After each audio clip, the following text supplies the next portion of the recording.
అమ్మా కాంతములు అనుకుంటున్నారు అక్క అంటే చెల్లి చెల్లంటో అక్కయని రావణ బ్రహ్మ సీతాదేవిని తీసుకొచ్చినాడు లంకాపట్నంలో ఉంచున్నాడు. ఆ సీత ఉసిరే ఈ బావికి తగిలిందని అనుకున్నారట.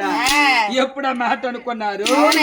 ఆ కాకాజుండు రావణ బ్రహ్మకెళ్ళి చెప్తున్నాను అనగా అప్పుడు ఆంజనేయుడు చెట్టు పైన ఉన్న హనుమంతుడు చంగున నేలపైన గెత్తి అమ్మావో కాంతలారా మీరు ఎంత కాడిన మాట మాయమ్మ ఇప్పుడు ఏడండి మాయమ్మ ఎందాకాడిన మాట ఇప్పుడు ఏడండి మాయమ్మ అమ్మ ఎంత కండి మాట మాలమ్మ మాలగా ఏడండి మాయమ్మ ఎందాకాడిన మాట మాయమ్మ మల్లానే ఏడండి మాయమ్మ అమ్మాయ సేద కౌరులే ఓ బామా నాకైనా చెప్పండి నాతో చెప్పండి అమ్మా కాంతలారా జాడేరు మాయమ్మ నాకైనా చెప్పండి మాయమ్మ ఏట్నాయనా ఎంత కాడిన మాట ఇప్పుడు నీకు చెప్పాలి.